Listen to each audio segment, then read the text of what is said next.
ఈ వీడియోలో ఉన్న అన్ని క్వశ్చన్స్కి మీకు ఎన్ని క్వశ్చన్స్కి ఆన్సర్ తెలుసో కామెంట్ చేయండి. అలాగే ఈ వీడియో చివరి వరకు స్కిప్ చేయకుండా చూడండి. ముందుగా ఈ వీడియోని లైక్ చేయడం మర్చిపోవద్దు. మీరు చేసే ఒక్క లైక్ వల్ల ఈ వీడియో అందరికీ రీచ్ అవుతుంది, యూస్ఫుల్ అవుతుంది. కొత్తగా చూసే వాళ్ళు ఎవరైనా ఉంటే సబ్స్క్రైబ్ చేసుకోవడం మర్చిపోవద్దు. మరిన్ని వీడియోస్ కోసం బెల్ ఐకాన్ని క్లిక్ చేయండి.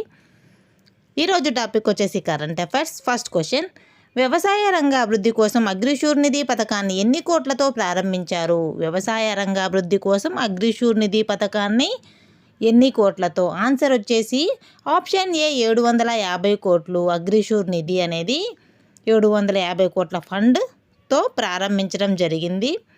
ఈ అగ్రిశూర్ నిధి పథకం గురించి కొన్ని పాయింట్స్ చూద్దాం. గ్రామీణ ప్రాంతాల్లో అభివృద్ధి కార్యకలాపాలను, కొత్త ఆవిష్కరణను ప్రోత్సహించాలన్న ఉద్దేశంతో ఈ కొత్త పథకాన్ని తీసుకొచ్చారు. ముఖ్యంగా గ్రామీణ ప్రాంతాల అభివృద్ధి కోసం ఇది దేశ వ్యవసాయ రంగంలో విప్లవాత్మక మార్పులు తేవాలన్న లక్ష్యంతో అంకుర సంస్థలు మరియు గ్రామీణ స్థాయి సంస్థలకు ఆర్థిక సహాయం అందించడానికి ఏర్పాటు చేయబడింది. అంకుర సంస్థలు అంటే అగ్రిటెక్ స్టార్టప్ కంపెనీలను కలిపి అంకుర సంస్థలు అని అంటారు. ఇది ముఖ్యంగా గ్రామీణ ప్రాంతాల్లో అభివృద్ధి కార్యక్రమాలను ప్రోత్సహించడం కోసం. నెక్స్ట్ క్వశ్చన్, త్వరలో నౌకాదళ అమ్ముల పొదిలోకి చేరనున్న 3వ అణుశక్తి జలాంతర్గామి ఏది? త్వరలో నౌకాదళ అమ్ముల పొదిలోకి చేరనున్న 3వ అణుశక్తి జలాంతర్గామి ఏది? ఆన్సర్ వచ్చేసి ఐఎన్ఎస్ అర్ధమాన్. ఐఎన్ఎస్ అర్ధమాన్ అనేది నౌకాదళ అమ్ముల పొదిలోకి చేరనుంది. ఇది వచ్చి 125 మీటర్ల పొడవు, 7000 టన్నుల డిస్ప్లేస్మెంట్ బరువుతో తయారు చేయబడింది. దీనికి తయారు చేయడానికి ఎంత వ్యయమైందంటే 90,000 కోట్లు. ఈ ప్రాజెక్ట్ వ్యయం ఎంతంటే 90,000 కోట్లు అయిందంట దీనికి.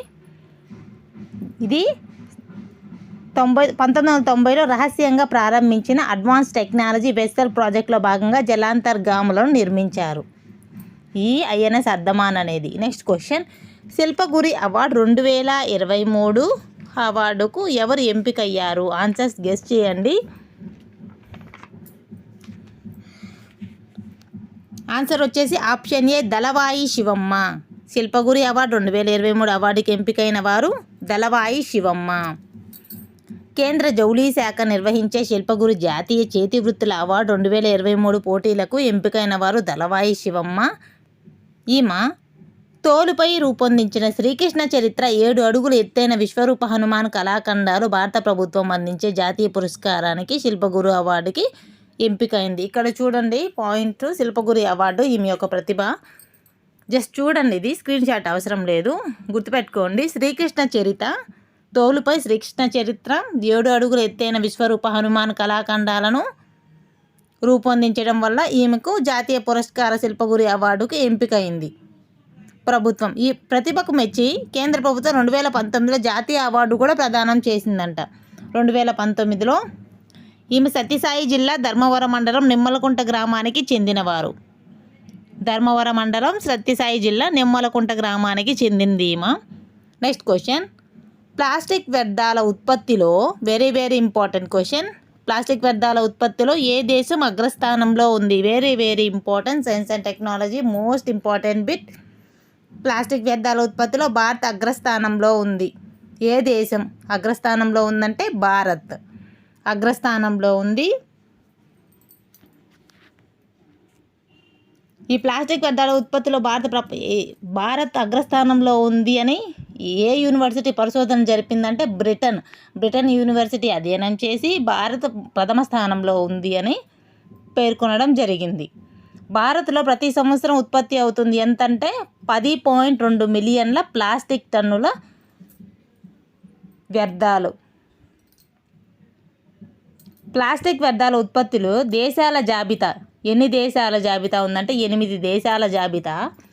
8 దేశాల జాబితాలు ఇచ్చున్నాయి. ఇక్కడ చూడండి, ఫస్ట్ ప్లేస్ వచ్చి Bharat, second Nigeria, third Indonesia, fourth China, fifth Pakistan, 6th Bangladesh, 7 Russia, 8 Brazil. First వచ్చి భారత్, సెకండ్ నైజీరియా, 8th వచ్చి బ్రెజిల్. ఇవి గుర్తుపెట్టుకోండి. ఈ 8 దేశాల నుంచి ప్రపంచంలోని సగానికి పైగా ప్లాస్టిక్ వ్యర్థాలు ఉత్పత్తి అవుతున్నాయి. అమెరికా వచ్చి 90వ ప్లేస్లో ఉంది, బ్రిటన్ వచ్చి 135వ ప్లేస్లో ఉంది. ఈ అధ్యయనం ప్రకారం ఏంటంటే ప్రపంచం మొత్తం మీద ఏటా 57 మిలియన్ టన్నుల ప్లాస్టిక్ వ్యర్థాలు ఉత్పత్తి అవుతున్నాయి. 57 మిలియన్ టన్నులు. దాంట్లో భారత్ మాత్రమే 2 మిలియన్ టన్నుల ప్లాస్టిక్ వ్యర్థాలు ఉత్పత్తి చేస్తుందని అంచనా వెల్లడి చేశారు. ఈ వ్యర్థాల్లో 2/3 దక్షిణ భూగోళం నుంచి వస్తున్నట్లు అధ్యయనం తెలిపింది. దీన్ని స్క్రీన్ షాట్ తీసి పెట్టుకోండి. అమెరికా 90, బ్రిటన్ నుంచి 135. దీన్ని నోట్ చేసి పెట్టుకోండి, ఎందుకంటే బ్రిటన్ చెందిన యూనివర్సిటీ వాళ్ళు దీన్ని పరిశోధన చేసి అధ్యయనం చేశారు కాబట్టి వాళ్ళు ఎన్నో ప్లేస్లో ఉన్నారు అనేది అడగొచ్చు. 135 వాళ్ళ ప్లేస్ వచ్చి, అమెరికా వచ్చి 90.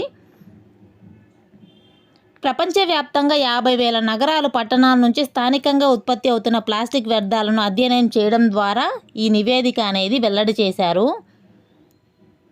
ఈ వీడియో మీకు నచ్చినట్లయితే లైక్ చేయండి, షేర్ చేయండి.